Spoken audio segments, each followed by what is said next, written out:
YouTube দেখে চাষাবাদ করে সাফল্যের গল্প যেমন শোনা যায়, তেমন ব্যর্থতার গল্পও আছে ঢের। তবে ব্রাহ্মণবাড়িয়ার মনির হোসেনের গল্পটা সাফল্যেরই। জীবনের ৫টি বছর বিদেশে কাটিয়ে যখন দেশে ফিরেছিলেন, তখন তিনি বেকার। নানাজনের কটু কথা আর হতাশা যখন তাকে চেপে ধরেছিল, তখনই ইউটিউবে ভিডিও দেখে আগ্রহ জন্মায় কোয়েল খামারের প্রতি। সেই থেকেই শুরু। কোয়েল পাখির খামার করে মনির আজ সফল উদ্যোক্তা। ৫০০ পাখি নিয়ে শুরু করা খামার এখন আকারে হয়েছে দ্বিগুণেরও বেশি। খামারে ভর করে সংসারে ফিরেছে সচ্ছলতা, জীবন থেকেও কেটেছে হতাশা। সব মিলিয়ে মনির হোসেন এখন বেশ খুশি। অনেকেই আমার কাছ থেকে ডিম নিয়ে গেছে, বাচ্চা নিয়ে গেছে। ইনশাল্লাহ সবার এদিকে কিছু কিছু বাড়িতে অনেকের ১০০, ১৫০, ২০০ পাখি আছে। তারা নিজেরা ডিম খাইতেছে, বিক্রি করতেছে। প্রায় লোকই আছে, প্রায় ৫-৬ জন আছে। আর আবার কিছুদিন আগে একজন ডিম নিয়ে গেছে, উনি খামার করতেছে। ইনশাল্লাহ এটার মধ্যে ভালো প্রফিট আছে।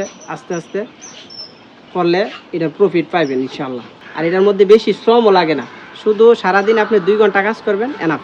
প্রতি মাসে ইনশাল্লাহ ২,০০০ পাখি থাকলে প্রতি মাসে ৫০-৬০ হাজার টাকা ইনশাল্লাহ থাকবে। মনিরের খামার থেকে প্রতিদিন গড়ে বিক্রি হয় ৪০০ ডিম, যার বাজার মূল্য প্রায় ১২০০ টাকা। এর বাইরে আয় হয় মাংস এবং খামার থেকে পাওয়া বিষ্ঠা বিক্রি করে। ৩ খাত থেকে তার আয় এখন বেশ ভালো। এ দেখে অনুপ্রাণিত হচ্ছেন স্থানীয়রাও। মোটামুটি উনি ভালো অবস্থানে আছে এই খামার দিয়ে। তো আমরা চাই দেখি অনেকেই এরকম চেষ্টা করতেছে। একটা খামার দেশের উনি অনেক ভালো উদাহরণ সৃষ্টি করছে, এলাকার মধ্যে অনেক নামকরণ হয়ে গেছে।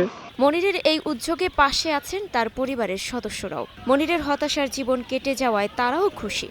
এলাকা যত যুবক বেকার আছে, যদি তারই পাশাপাশি তারে অনুসরণ করে কোয়েল পাখির ফার্ম করে, মোটামুটি সবাই স্বাবলম্বী হতে পারবে। প্রাণী সম্পদ বিভাগ বলছে, কোয়েল ছোট আকারের হওয়ায় জায়গা লাগে কম, রোগবালাই কম, খরচও কম। মুরগির তুলনায় কোয়েলের ডিমে প্রোটিন বেশি থাকায় এর চাহিদাও ভালো। কোয়েলের খামার এমনি মুরগির চাইতে অনেক সহজ, পুঁজিও কম লাগে। এর মাংস এবং ডিম, বিশেষ করে ডিমের ব্যাপারে যদি বলি, এটার অনেক পুষ্টিগুণ, পরিচর্যা, অসুখ বিসুখ অথবা ডিম বিক্রয়ের ক্ষেত্রে যে সহযোগিতাগুলো লাগবে, এগুলো সবসময় আগেও সবার ইয়েতে অব্যাহত আছে। মনিরের মতো এমন দৃঢ় মনোবল আর উদ্যম বদলে দিতে পারে যে কারো জীবনের গতিপথ। সামাজিক মাধ্যমে সময় নষ্ট না করলে সেটি হয়ে উঠতে পারে শিক্ষার জায়গা, হতে পারে জীবন বদলের হাতিয়ার, বদলে দিতে পারে সমাজের চিত্র। মুক্তা আক্তার, স্টার নিউজ।